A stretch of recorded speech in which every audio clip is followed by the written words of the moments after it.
السلام علیکم لسنرز، آئیے اے میرا خط کے سنسنی خیز ناول جلاد کی آخری قسط سنتے ہیں۔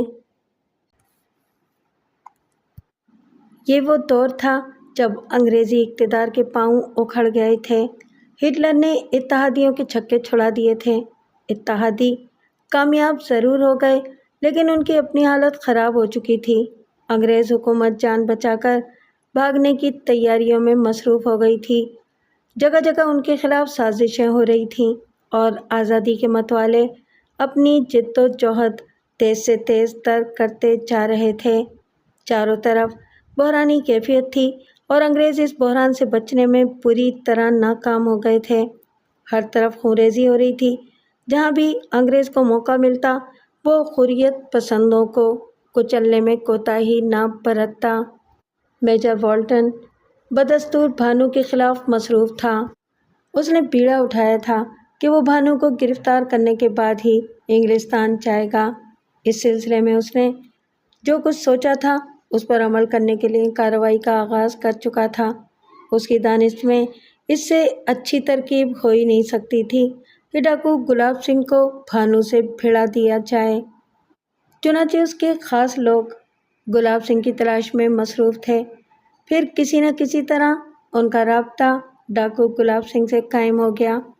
زمانے کا ستایا ہوا گلاب سنگھ، جس کی کہانی بھانو کی کہانی سے کسی نہ کسی حد تک ملتی جلتی تھی، پہلے تو انگریزوں کی اس چال پر غور کرتا رہا۔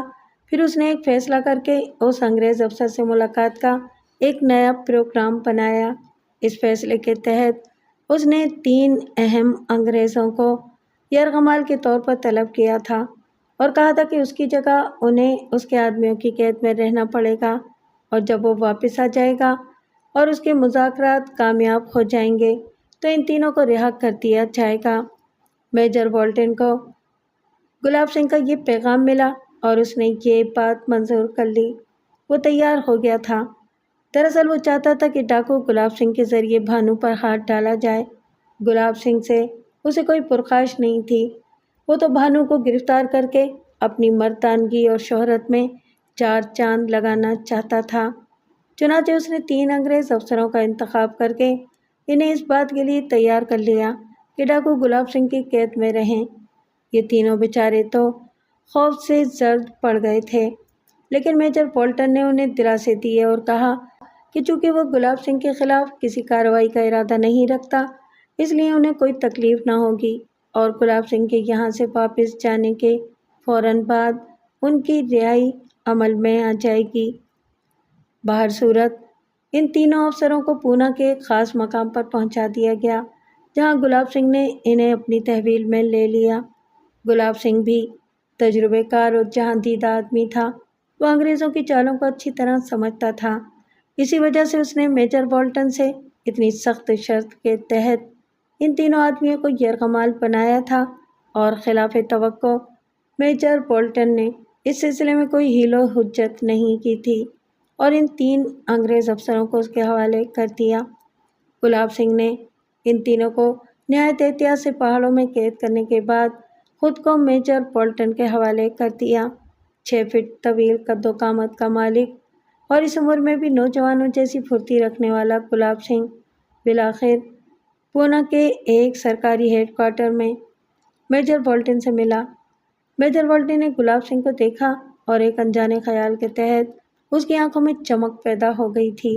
اس نے اپنی جگہ سے کھڑے ہو کر گلاب سنگھ کا استقبال کیا اور پھر اس سے مصافحے کے لیے آگے ہاتھ بڑھا دیا، لیکن گلاب سنگھ نے گردن جھکا دی تھی۔ نہیں سرکار، ہمیں اس کے لیے مجبور نہ کریں، اس نے بھاری لہجے میں کہا، اور میجر والٹن مسکرا کر اسے دیکھنے لگا۔ ویل گلاب سنگھ، ہم نے تمہیں ایک دوست کی حیثیت سے بلایا ہے اور ایک دوست کی حیثیت سے ہی ہم تم سے ہاتھ ملانا چاہتے ہیں۔ تمہیں اس سلسلے میں ہمارے جذبات کا خیال رکھنا چاہیے۔ ہاتھ ملا لیں گے سرکار؟ میجر والٹن نے تعجب سے پوچھا۔ دراصل سرکار، ہم ہندوستانیوں میں ایک ہی خرابی ہوتی ہے، اور وہ یہ کہ جب ہم کسی کو دوست بناتے ہیں تو پھر وہ ہمارا دوست ہی بن جاتا ہے، چاہے وہ ہمارے سینے میں چھرائی کیوں نہ گھونپ دے۔ دشمنی کرتے ہیں تو پھر دشمنی بھی پکی ہوتی ہے۔ تو سرکار ہمیں اس کے لیے معاف کر دیں۔ ہاں، یہ ہو سکتا ہے کہ یہاں سے جاتے ہوئے ہم آپ سے ہاتھ ملاتے ہوئے جائیں، گلاب سنگھ نے کہا۔ اچھا کوئی بات نہیں، بیٹھو، میجر والٹن نے کہا اور گلاب سنگھ اس کے اشارے پر بیٹھ گیا۔ گلاب سنگھ، تم نے انگریز حکومت سے معافی کی درخواست کی ہے، ہم جاننا چاہتے ہیں کہ کیوں؟ کیا تم اپنی جد و جہد ترک کر چکے ہو یا تم تھک گئے ہو؟ گلاب سنگھ، یا پھر کوئی اور بات ہے؟ گلاب سنگھ چند ساتھ گردن جھکائے کچھ سوچتا رہا۔ اس دوران میں میجر والٹن کی نگاہیں اس کے کبھی ہیکل پتن کا جائزہ لے رہی تھیں اور وہ دل میں سوچ رہا تھا کہ بلا شبہ یہ شخص جسمانی اور ذہنی طور پر بے حد چالاک ہوگا اور خطرناک بھی۔ پھر جب گلاب سنگھ نے نگاہیں اٹھائیں تو وہ سنبھل کر بیٹھ گیا۔ سرکار، کوئی بھی انسان ساری زندگی ایک ہی انداز میں نہیں گزار سکتا۔ حالات نے مجھے زمانے کے خلاف لا کھڑا کیا تھا۔ میں ان حالات کا ذکر نہیں کروں گا سرکار جنہوں نے مجھے ڈاکو بنایا تھا۔ بہر صورت میں نے اپنے دل کی مراد پوری کر لی، میں نے وہ سب کچھ کر لیا جس کی میں نے سوگند کھائی تھی۔ ممکن ہے کہ میرا یہ کام جاری رہتا، لیکن میرے بڑے اچھے ساتھی مارے گئے، اور سرکار جب انسان کا ساتھ ٹوٹ جائے، چھوٹ جائے، تو پھر وہ اتنا بہادر نہیں رہتا۔ میرا دل ٹوٹ گیا ہے سرکار۔ مجھے دولت کی ہوس نہیں ہے۔ جن لوگوں سے مجھے انتقام لینا تھا ان لوگوں سے میرا انتقام پورا ہو چکا ہے۔ اس کے بعد تو بس ایک ڈاکو رہ گیا تھا جو اگر لوٹ مار نہ کرتا تو پولیس کے ہاتھ لگ جاتا اور پھانسی پا جاتا یا پھر گولی کا شکار ہو جاتا۔ اس ڈاکو کو ظاہر ہے پناہ تو نہیں مل سکتی تھی، سو اسی لیے میں ڈاکے ڈالتا رہا تھا۔ لیکن میں نے کوشش کی تھی سرکار کہ اگر انگریز سرکار معافی دے دے تو میں بھی ایک اچھے شہری کی طرح زندگی گزار سکتا ہوں۔ اگر انگریز سرکار مجھے معافی نہیں دیتی تو پھر یہی ہوتا کہ مجھے اپنی زندگی اسی طرح چوری چھپے گزارنا پڑتی جیسا کہ اب گزار رہا ہوں۔ اب بھی میرے ساتھی ہیں مگر میں نے اپنی کارروائیاں کم کر دی ہیں۔ ہاں، اگر آپ میری سفارش کر دیں تو پھر میں آپ کے لیے ایک کارآمد انسان بھی ثابت ہو سکتا ہوں۔ ہم نے تمہیں اسی لیے بلایا ہے گلاب سنگھ، ہم نے وائسرائے سے تمہاری سفارش کی ہے۔ ہم نے کہا ہے کہ گلاب سنگھ جیسی شخصیتیں اس لیے نہیں ہوتی کہ کسی ویرانے میں انہیں گولی کا نشانہ بنا دیا جائے، بلکہ بعض اوقات ان سے بہت اچھے کام بھی لیے جا سکتے ہیں، بشرطے کہ وہ خلوص دل سے ہمارے ساتھ تعاون کرنے پر آمادہ ہوں۔ وائسرائے نے میری یہ بات سنی اور مجھے اجازت دے دی کہ اگر گلاب سنگھ ہماری مدد کرنے پر آمادہ ہو جائے تو برٹش حکومت کی جانب سے اسے معافی نامہ دیا جا سکتا ہے، اور نہ صرف معافی نامہ بلکہ گلاب سنگھ کو ایک بڑی جاگیر بھی دی جائے گی جہاں وہ ایک آزاد شخص کی حیثیت سے زندگی بسر کر سکے گا۔ یہ ہمارا بہت پرانا خواب ہے سرکار۔ بڑا طویل عرصہ گزرا جب ہم نے یہ سپنا دیکھا تھا۔ اگر ایسا ہو جائے سرکار تو ہم حکومت کے لیے سب کچھ کرنے کو تیار ہیں۔ میری زندگی کی کتاب پڑھ لو سرکار، گلاب سنگھ نے ہمیشہ ہی زندگی کی بازی لگائی ہے۔ آپ حکم کریں کہ گلاب سنگھ کو کیا کرنا ہے اور اس کے عوض سے کیا ملے گا، لیکن بات پکی کرنی ہوگی سرکار، ہم دھوکے کے قائل نہیں ہیں۔ ٹھیک ہے گلاب سنگھ، تمہیں حکومت کے لیے کام کرنا ہوگا اور اس کے عوض ہندوستان کے جس حصے میں تم رہائش اختیار کرنا چاہو گے تمہیں ایک آزاد شہری کی حیثیت سے زندگی بسر کرنے کی اجازت دی جائے گی۔ تمہیں اتنی جاگیر دی جائے گی کہ تم ایک جاگیردار کہلا سکو، اور تمہیں انگریزی حکومت کا تعاون بھی حاصل ہوگا۔ بہت بڑی بات کہہ رہے ہیں سرکار، گلاب سنگھ نے بغور اسے دیکھتے ہوئے کہا۔ ہاں، بات بہت بڑی ہے، لیکن ایک انگریز افسر کے منہ سے نکلی ہے، اس لیے تمہیں اس پر یقین کرنا چاہیے۔ ٹھیک ہے سرکار، اب آپ کام بتائیں، گلاب سنگھ نے کہا۔ پربھان سنگھ چوہان کا نام سنا ہے تم نے؟ میجر والٹن بولا، اور گلاب سنگھ دلچسپی سے اسے دیکھنے لگا۔ ہاں سرکار، ابھی سنا ہے، بس تھوڑے دن ہوئے، بڑا نام کما رہا ہے، پر ہم نے اسے کبھی دیکھا نہیں ہے۔ میں یہی چاہتا ہوں گلاب سنگھ کہ تم اسے دیکھو اور بہت اچھی طرح دیکھو، کیا خیال ہے؟ تفصیل سے بتائیں سرکار، تفصیل سے۔ تفصیل کچھ نہیں ہے گلاب سنگھ، بھانو چوہان ان علاقوں میں خاص ادھم مچا رہا ہے۔ بہت سے ہندوستانی پولیس افسر اسے گرفتار کرنے کی کوشش کر کے ناکام ہو چکے ہیں۔ کچھ انگریز افسروں نے بھی کوشش کی تھی، لیکن کوئی بھی صحیح مجرم انہیں پکڑ نہیں سکا۔ لیکن اب یہ ذمہ داری میں نے قبول کر لی ہے۔ گلاب سنگھ، تم ڈاکو ہو، اور یقینی بات یہ ہے کہ ڈاکوؤں کے سارے گر جانتے ہوگے۔ تمہیں یقینی علم ہوگا کہ اس ذہنیت کے آدمی کیا کرتے ہیں اور کہاں رہتے ہیں، اور ان کا طریقہ واردات کیا ہوتا ہے۔ میں نے بہت سوچ سمجھ کر تمہارا انتخاب کیا ہے۔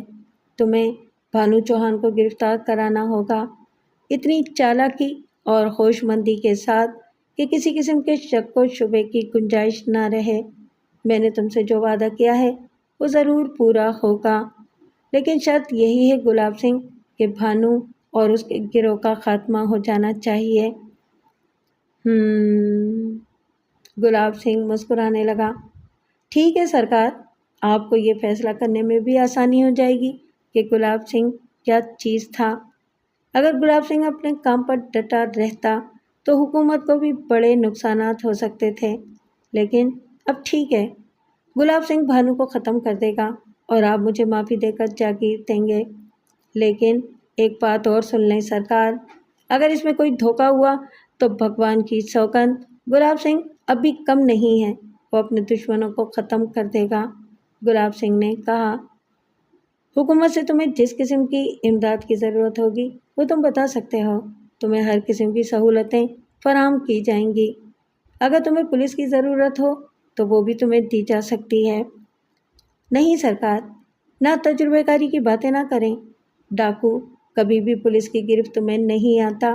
اگر بھانو چوہان کو ذرا بھی شبہ ہو گیا کہ ہمارا تعلق کسی طرح حکومت سے ہے تو پھر شاید ہم اسے کبھی بھی نقصان نہ پہنچا سکیں گے۔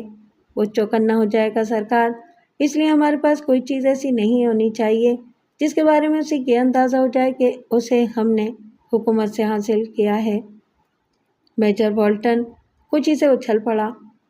واہ، تم واقعی چالاک آدمی ہو گلاب سنگھ۔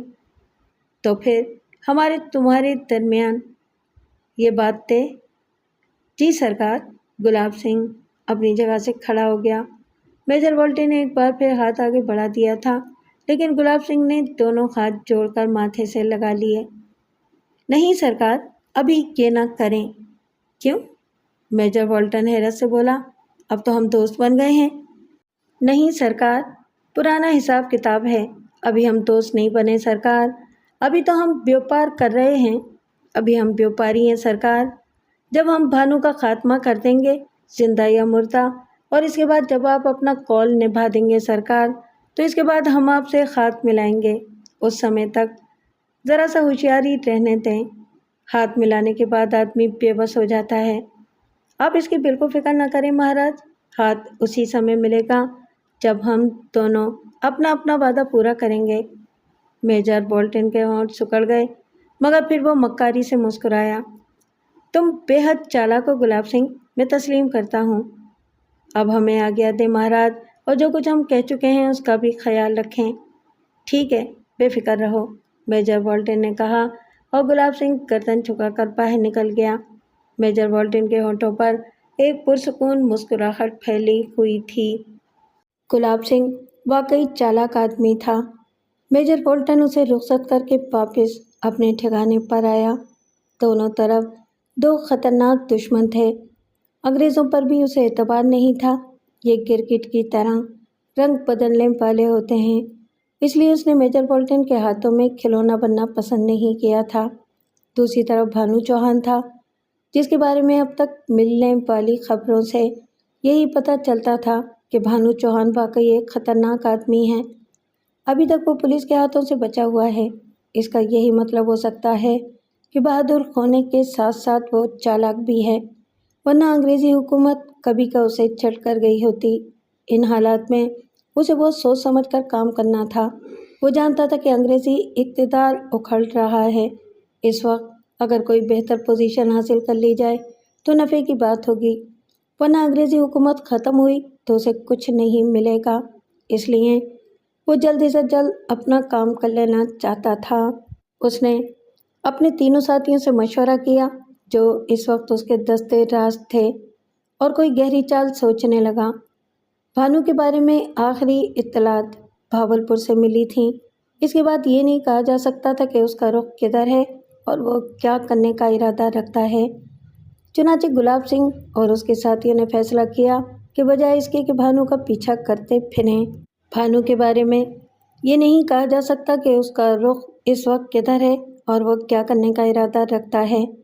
چنانچہ گلاب سنگھ اور اس کے ساتھیوں نے فیصلہ کیا کہ بجائے اس کے کہ بھانو کا پیچھا کرتے پھریں، کوئی نہ کوئی ایسی ترکیب کرنی چاہیے کہ بھانو خود بخود ان کے جال میں آ پھنسے۔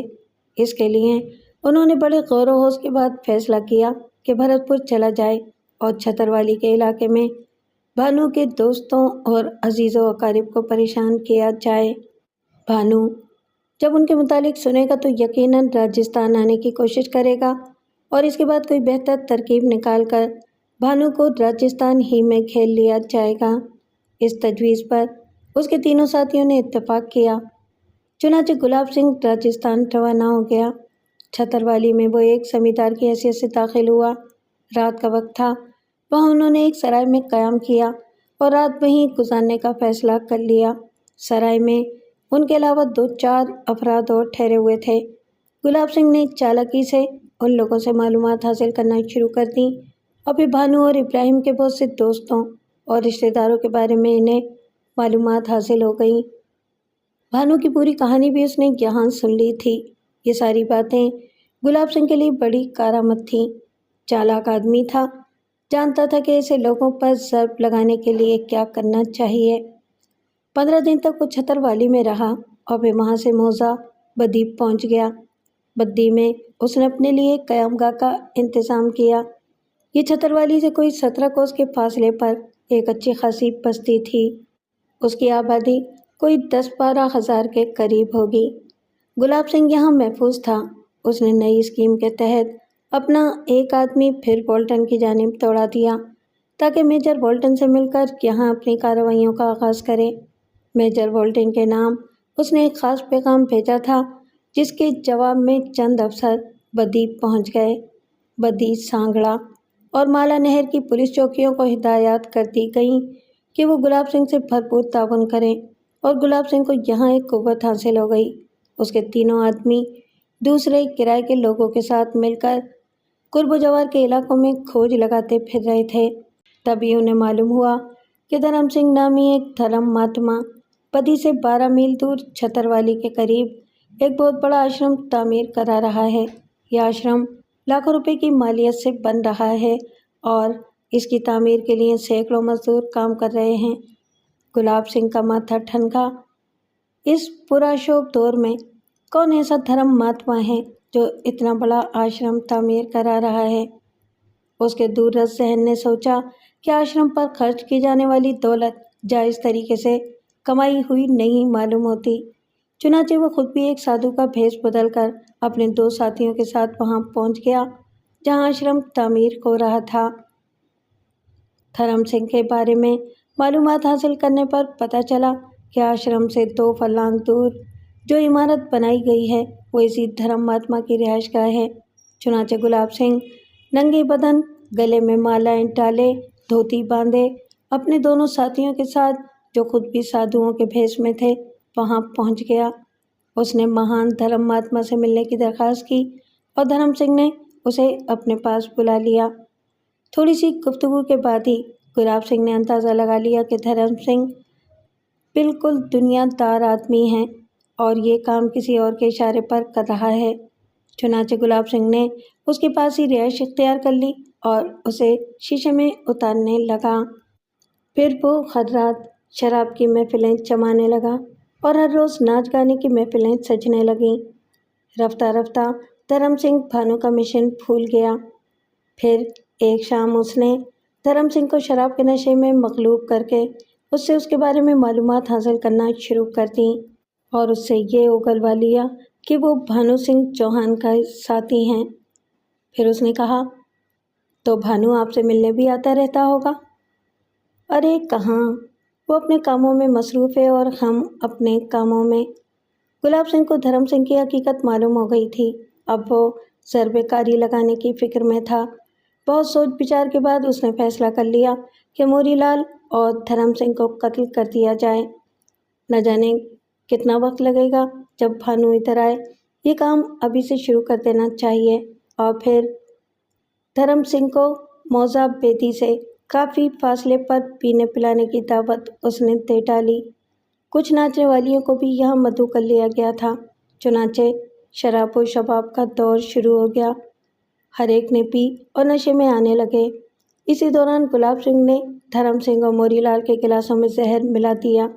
زہر ایسا سریع اثر تھا کہ دھرم سنگھ کی رگوں میں فوراً ہی چنگاریاں توڑنے لگیں اور چند ہی لمحوں کے بعد اس کے ہونٹوں کے کنارے سے نیلے نیلے جھاگ بہنے لگے۔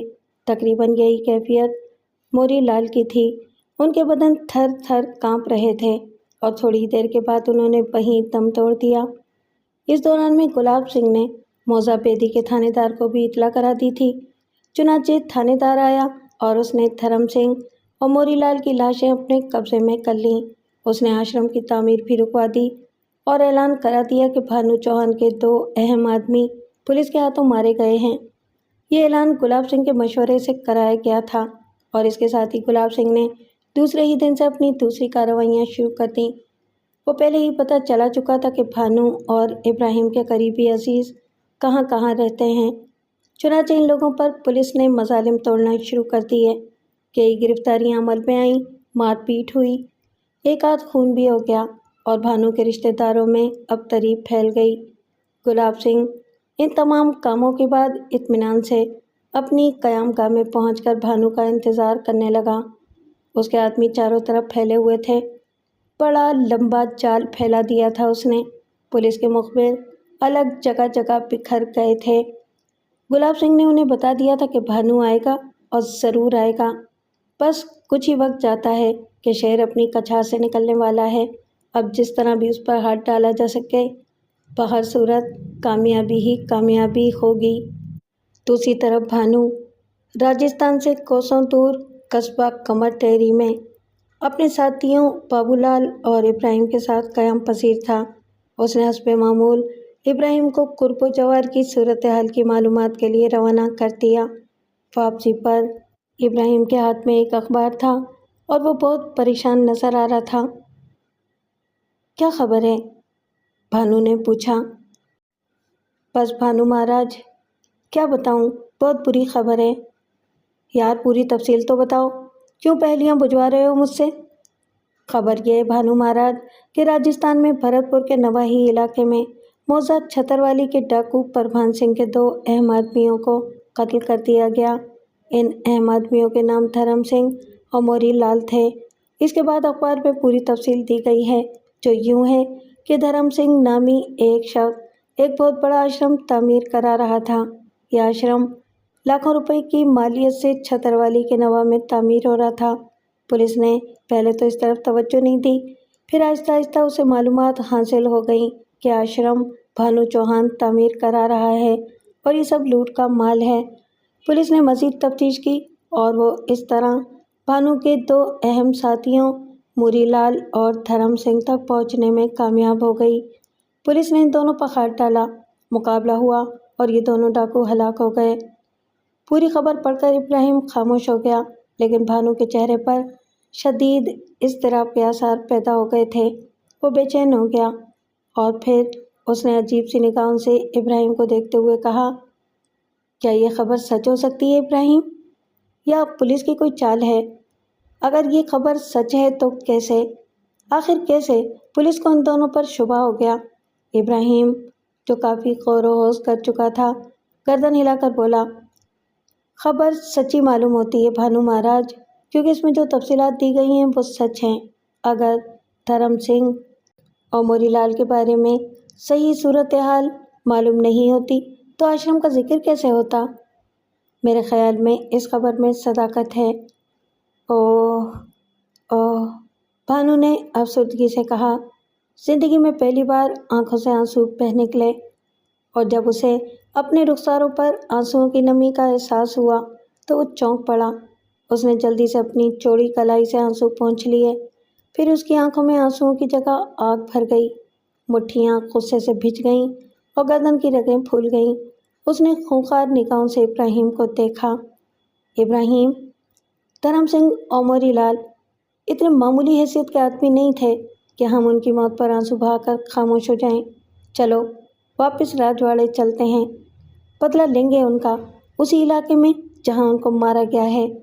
بھانو کی آواز میں بے شمار افریدی قوتیں بول رہی تھیں اور ابراہیم نے اس آواز میں جھلکتے ہوئے خون کو صاف محسوس کر لیا تھا۔ دھرم سنگھ اور موری لال کی موت کا اسے بھی اتنا ہی صدمہ تھا جتنا بھانو کو، چنانچہ اس نے گردن ہلا دی۔ ٹھیک ہے بھانو چوہان، ہم راجواڑے چلیں گے۔ تھوڑی دیر کے بعد بابو لال کو بھی اطلاع دے دی گئی اور تینوں سر جوڑ کر بیٹھ گئے۔ بابو لال زیر ایک آدمی تھا۔ اس نے کہا ابراہیم جی، یہ بات بھی ہمیں سوچ لینی ہوگی کہ پولیس کو ہماری آمد کی توقع ہوگی۔ اسے یقین ہوگا کہ 2 افراد کی موت کے بعد ممکن ہے کہ بھانو واپس راجواڑے کا رخ کرے اور اپنے ساتھیوں کا بدلہ لینے کی کوشش کرے۔ کافی دن ہو گئے آنکھ میں چولی کھیلتے ہوئے، اس لیے وہ بھی بھانو کی فطرت سمجھ چکی ہے۔ تو ٹھیک ہے، اس سے کیا فرق پڑتا ہے؟ پولیس اگر تیار ہو تو اور مزہ آئے گا، ہم اسے اچھی طرح مزہ چکھا سکیں گے، بھانو نے ضدی لہجے میں کہا۔ وہ دونوں جانتے تھے کہ اس وقت بھانو کو اس کے کسی ارادے سے باز رکھنا ممکن نہیں ہے، چنانچہ وہ دونوں خاموش ہو گئے۔ اب انتقاماً بھانو نے اپنی کارروائیاں تیز کر دیں اور لوٹ مار کا بازار گرم کر دیا۔ یہ تمام کی تمام خبریں حکومت کو مل رہی تھیں۔ اعلیٰ حکام پریشان ہو گئے تھے۔ میجر بولٹن نے بڑے کر و فر کے ساتھ یہ ذمہ داریاں اپنے سر لی تھیں۔ اب چاروں طرف سے اس پر لان تان شروع ہو گئی۔ اخبارات بری طرح چیخ رہے تھے۔ راجستھان میں بھانو کے نام کا ڈنکا بج رہا تھا۔ ہر طرف خوف و ہراس پھیلا ہوا تھا۔ راتوں کو نیندیں حرام ہو گئی تھیں۔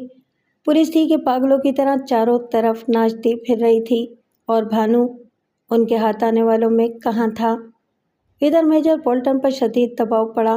پولیس کمشنر نے خود اسے طلب کر لیا، اور جب بولٹن پولیس کمشنر کے سامنے پہنچا تو اس کا موڈ بہت خراب تھا۔ پولیس کمشنر نے طنز بھری نظروں سے میجر بولٹن کو دیکھتے ہوئے کہا، ہیلو مسٹر بولٹن، کیسے مزاج ہیں آپ کے؟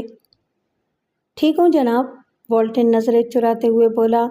وہ خود بھی تمام خبریں سن رہا تھا اور اندازہ لگا چکا تھا کہ پولیس کمشنر نے اسے کیوں طلب کیا ہوگا۔ بیچارہ خود بھی کافی پریشان تھا۔ اس کی سمجھ میں نہیں آتا تھا کہ کیا کرے۔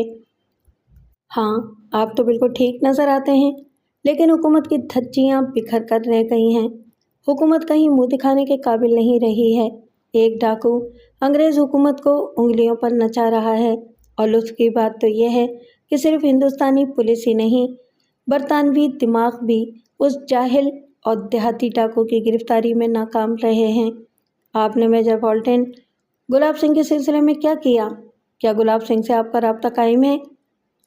نہیں جناب، گلاب سنگھ اپنے مشن پر روانہ ہو چکا ہے، اور یہ بات شاید آپ کے علم میں ہو کہ اس نے وہاں بھانو کے 2 ساتھی ہلاک کر دیے ہیں۔ انہی کی ہلاکت کی بنا پر بھانو کے مقابلے میں راجستھان پہنچ جاتے اور وہاں پہنچ کر اسے خود اپنی گولی کا نشانہ بناتے، لیکن افسوس انگریز بھی بہت سہل پسند ہو گئے ہیں۔ میجر بولٹن کی گردن جھک گئی۔ میں کل ہی روانہ ہو جاؤں گا۔ باہر صورت تیاریاں کرنے کے بعد وہ چند افراد کے ساتھ چل پڑا۔ اس نے اپنی روانگی کا پروگرام نہایت خفیہ رکھا تھا تاکہ بھانو کو اس کے بارے میں اطلاع نہ ہو جائے۔ آخر وہ بھی انسان تھا۔ ایسے واقعات سننے کے بعد اس کے اپنے دل میں بھی یہ خیال تھا کہ کہیں بھانو اس کی آمد کے بارے میں سن کر اس کے استقبال کی تیاریاں نہ کرنے لگے۔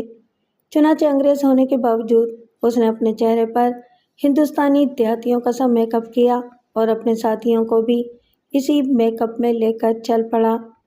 روانگی کے لیے بھی اس نے بہت زیادہ انتظامات نہیں کیے تھے۔ ٹرین سے اس نے عام لوگوں کے ساتھ بھرت پور تک کا سفر کیا اور بھرت پور پہنچ کر پروگرام کے مطابق پٹیل کے ہاں قیام کیا۔ پٹیل بیچارے کو اس کے بارے میں صحیح پوزیشن معلوم نہیں تھی، بس اس نے عام مہمان کی طرح اس کی مہمان نوازی کی۔ لیکن جب اسے یہ معلوم ہوا کہ یہ تو انگریز ہیں اور حکومت کے بہت بڑے لوگ جو بھانو کی گرفتاری کے سلسلے میں یہاں آئے ہیں، تو وہ دست بستہ ہو گیا۔ میرے لیے کیا حکم ہے سرکار؟ جو بھی حکم ہو میں حاضر ہوں۔ بھانو کے بارے میں موجودہ رپورٹ کیا ہے؟